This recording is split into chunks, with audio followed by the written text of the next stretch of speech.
केज विधानसभा मतदारसंघात प्रमुख राजकीय पक्षासह जवळजवळ 25 उमेदवार रिंगणात आहेत. खरं तर या 25 उमेदवारांनी सध्या संपूर्ण मतदारसंघामध्ये आपले दौरे सुरू केलेले आहेत. विशेष म्हणजे कधीही केजच्या जनतेला प्रचारामध्ये उमेदवार रस्त्यावर दिसत नव्हते, परंतु या पहिल्या वेळी केजच्या प्रमुख रस्त्यावर, विशेष म्हणजे अगदी केजचा जो छोटे व्यापारी आहेत, टपरीधारक आहेत, त्या प्रत्येक ठिकाणी प्रमुख पक्षासह सर्वच जे काही उमेदवार निवडणुकीसाठी उभे आहेत ते मतासाठी मतदारांना विनवणी करताना फिरत असल्याचं चित्र दिसत आहे.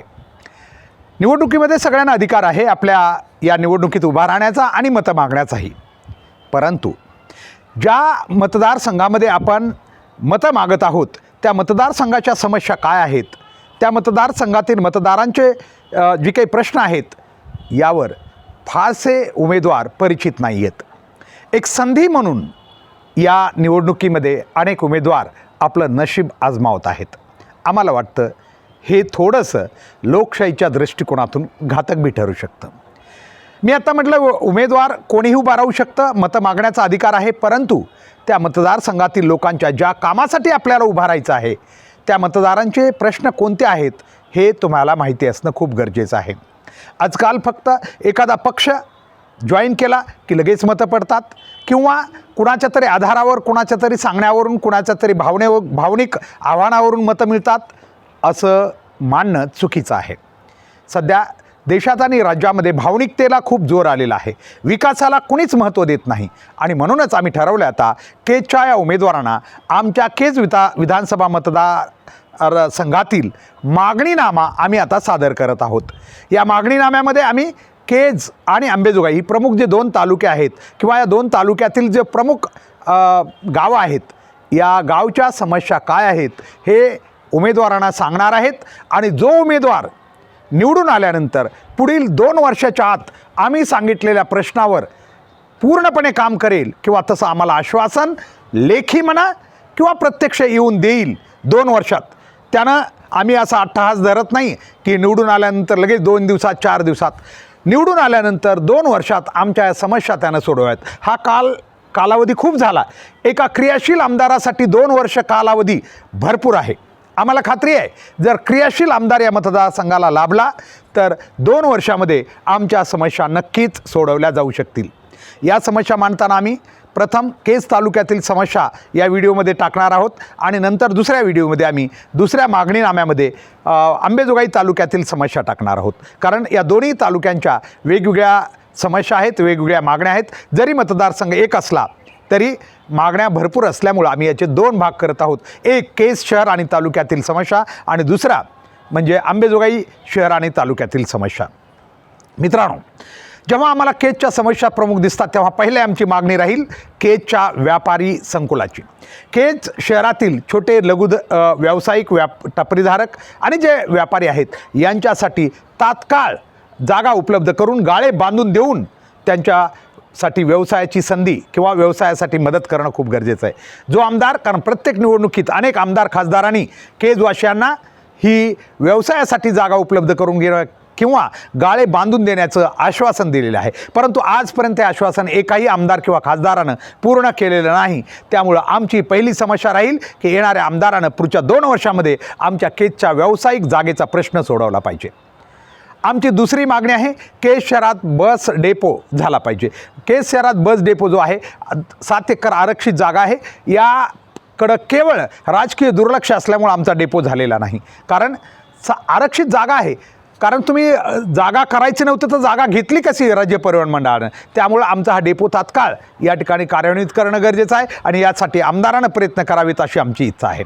नंबर 3, केज शहरामध्ये व्यावसायिक संधी देण्यासाठी औद्योगिक महामंडळ वसाहती किंवा औद्योगिक वसाहत महामंडळ, जे आपण MIDC असं म्हणतो, याचं प्रोजेक्ट किंवा उपक्रम तात्काळ सुरू करणं गरजेचं आहे. व्यावसायिक संधी इथल्या व्यावसायिकांना नाही आहेत, त्यामुळं असे प्रयत्न कुठल्याही राजकीय नेत्यानं आजपर्यंत केलेले नाहीत.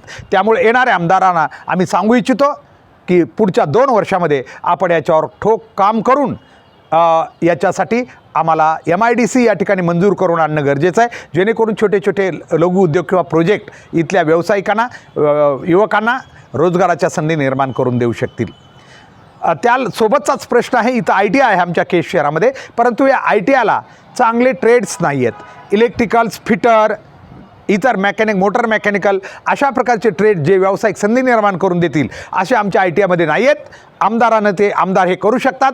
आमदारानं आमच्या केजच्या ITIमध्ये, शासकीय ITIमध्ये अशा प्रकारचे खास जे अत्यावश्यक ट्रेड्स आहेत किंवा जे अभ्यासक्रम आहेत, व्यावसायिक अभ्यासक्रम, याला मंजुरी आणून इथं आवश्यक इन्फ्रास्ट्रक्चर निर्माण करून देणं गरजेचं आहे. कारण इमारत एवढी मोठी झालेली आहे बीड रोडला, मात्र तिथं व्यावसायिक संधीसाठी आवश्यक जी काही प्रशिक्षक स्टाफ आहे आणि साहित्य आहे याची कमी आहे. ते नक्कीच आपल्याला दिलं पाहिजे. पुढची महत्त्वाची मागणी केज शहरातील पाणी पुरवठा. केज शहर आता खूप विस्तारित चाललेलं शहर आहे. तालुक्यातही गावाच्या अनेक पाणी पुरवठ्यासाठी खूप गरजेचे आहेत. अनेक गावंही आहेत, केवळ केज शहर नाही. मात्र केज शहरातील आम्ही अगोदर सांगू इच्छितो, त्यानंतर अनेक गावच्यासुद्धा आम्ही मागण्या लेखी देणार आहेत. ज्या ज्या गावात पाणी नाही आहे त्या गावच्या समस्यासुद्धा आम्ही देणार आहेत. परंतु तत्पूर्वी केज शहर आता 4 भागानं विस्तारित होत चाललेलं आहे. Beed road, Ambejogai road, Dharur road आणि कळंब रोड, चारही बाजूनं केज शहर हे भौगोलिकदृष्ट्या उंच झालेलं आहे. आपण बघितलं असेल, मध्य केज शहराचं जे जुनं शहर आहे आणि थोडाफार विस्तारित भाग हा खालच्या भागात आहे.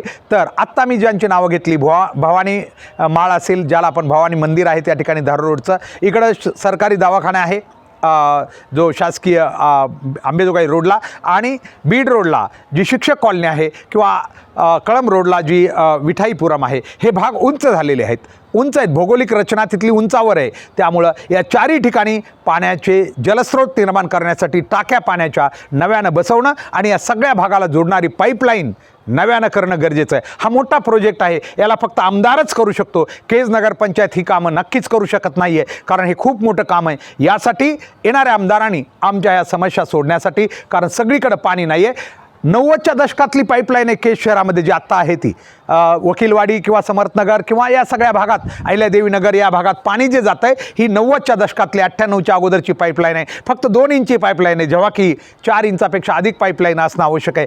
तरीसुद्धा जुन्याच याच्यावर सगळं केज चालू आहे. केज नगरपंचायतनं आत्तापर्यंत कुठलं काम केलं नाही. मात्र आमदारांना, ज्यांच्यात ताकद आहे, ज्यांच्यात ते काम करण्याची क्षमता आहे, येणाऱ्या आमदारानं आमचं हे पाणी पुरवठा केज शहराचा सुरळीत करण्याची आत्ताच आम्हाला लेखी या ठिकाणी हमी द्यावी, कारण आम्ही 2 वर्षानंतर या आमदारांच्या मागं लागणार आहेत. केज शहरात गार्डन नाही आहे, एक बी गार्डन नाही आहे.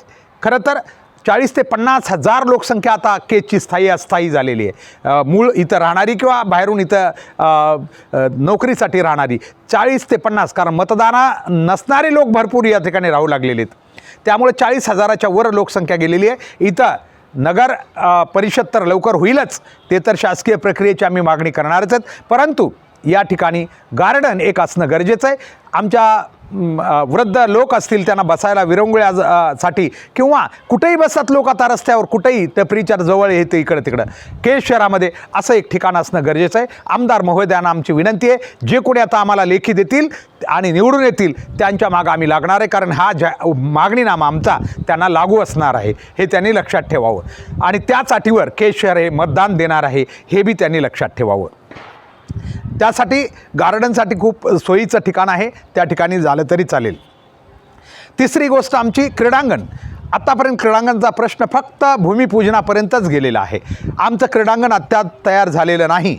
त्यामुळं क्रीडांगण, अत्यावश्यक क्रीडांगण पुढच्या 2 वर्षामध्ये आम्हाला इथं उभा राहणं गरजेचं आहे. नाट्यगृहाचा लोकनेते गोपीनाथराव मुंडे साहेबांच्या नावानं नाट्यगृह आमचं तयार झालेलं आहे. आता ते आम्ही तयार करून घेऊ. आता इथं राजकीय हस्तक्षेप होऊ किंवा न होऊ, ते आम्ही तयार करून घ्यायला आता सक्षम आहोत. मात्र जे उद्यान आहे त्यासाठी मात्र नक्कीच आम्हाला, आणि क्रीडांगण यासाठी येणाऱ्या आमदारानं प्रयत्न करून या दोन्ही गोष्टी आमच्यासाठी तयार करणं गरजेचं आहे. तरच त्यांनी पुढचा प्रवास आपला, कारण हा व्हिडिओ आम्ही पुढच्या 2 वर्षानंतर सातत्यानं जनतेला दाखवत राहणार आहे. त्यामुळं या ज्या समस्या आहेत, रस्ते आहेत आणखीन छोटे मोठे, मी सांगितलं चिंचोलीला गेलात तुम्ही तर चिंचोलीपासून नागबेटाहून गावात जाण्यासाठी रस्ता नाही आहे.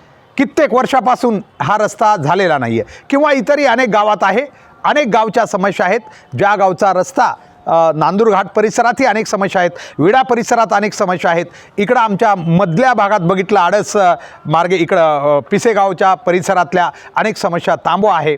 त्याचबरोबर बनसारोळा परिसरातली रस्त्याच्या अनेक समस्या प्रलंबित आहेत. या आमदारांनी तात्काळ सोडवणं गरजेचं आहे. याशिवायही आम्ही काही जाहीरनाम्यात आता लिहून दिलेलो आहोत, या लेखी जाहीरनाम्यात आम्ही दिलेलो आहोत.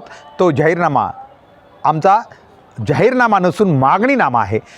केज विधानसभा राखीव मतदारसंघातील जनतेचा तो मागणीनामा आहे. कारण जाहीरनामा हे लोक देतात, नेते देतात, राजकीय पक्ष देतात. आणि कसा देतात? देशाच्या, राज्याच्या अनेक प्रश्नावर आपली मतं मांडून या देशाच्या, या राज्याच्या समस्या आम्ही सोडवणार. आम्हाला असं वाटतं आमदार महोदयाचं काम आपल्या मतदारसंघातील समस्या सोडवणं आहे. राज्याच्या समस्या सोडवायला मुख्यमंत्री बघेल, राज्याच्या किंवा देशाच्या समस्या सोडवायला पंतप्रधान बघतील. आमच्या आमदारांनी आमच्या मतदारसंघातील समस्येकडे लक्ष द्यावं, त्याच्यावर जाहीरनामे काढावेत. आम्ही हे वरच्या लेवलला त्या बहिणीला किती दिले, भावाला किती दिले, किंवा कोण देणार आहे, आघाडी बी देणार आहे म्हणून आता नवीन पुढे येऊ लागलेले, हे सगळे तुमचे वरच्या लेवलचे झाले. मात्र आम्हाला प्रत्यक्षात मतदारसंघातील समस्याचं काय, हा प्रश्न आमचा आहे. केजसारख्या शहरामध्ये महिलासाठी, लक्षात घ्या, महिलासाठी तर नाहीच नाही, पण पुरुषासाठी सुद्धा युरिनल स्पॉट नाहीत. ज्या ठिकाणी लघवीला बसता येईल असे महिला पुरुषांसाठी एक बी स्पॉट केज शहरात नाही आहे. किती दुर्भाग्य अवस्था आहे. खरंच याला मोठी गोष्ट लागते का? खरंच फार मोठा निधी, फार मोठा प्रोजेक्ट हा आहे का? साधी गोष्ट आहे. दररोजच्या जीवनातील केजच्या समस्या हे लोकप्रतिनिधी सोडवू शकले नाहीत. यांना राग तर खूप येतो. आपल्यावर टीका कोणी केली की यांचा राग बघण्यासारखा असतो. पण त्या रागात त्यांनी हे विचारावं स्वतःला की आपण खरोखर एवढे दळभद्री का आहोत, आम्ही केजच्या या समस्या का सोडू शकत नाही, हे त्या रागात त्यांनी स्वतःला विचारावं अशी आमची इच्छा आहे एकदा. आणि म्हणून आज आम्ही हा मागणीनामा लवकरच जनतेसमोर आणि या लोकप्रतिनिधीसमोर आणणार आहोत. केज विकास संघर्ष समितीच्या माध्यमातून हा आमचा मागणीनामा केज आणि अंबेजोगाई शहरासाठी केज विधानसभा मतदारसंघातून आम्ही देणार आहोत. फक्त तुमच्या भाषणबाजीवर, फक्त तुमच्या भावनिक साधवर, कुणावर काहीतरी टीका करून घेतलेल्या टाळ्यावर आम्ही मतदान देणार नाही.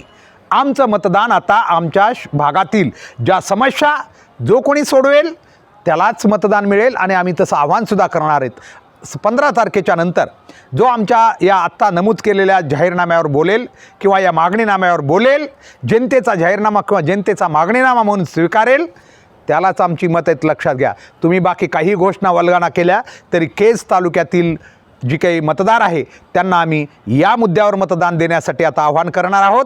आणि नक्कीच आम्हाला खात्री आहे आमच्या आव्हानाला जनता नक्की प्रतिसाद देऊन या लोकप्रतिनिधींना ही कामं करण्यासाठी भाग पाडेल. आजच्यासाठी एवढंच. धन्यवाद.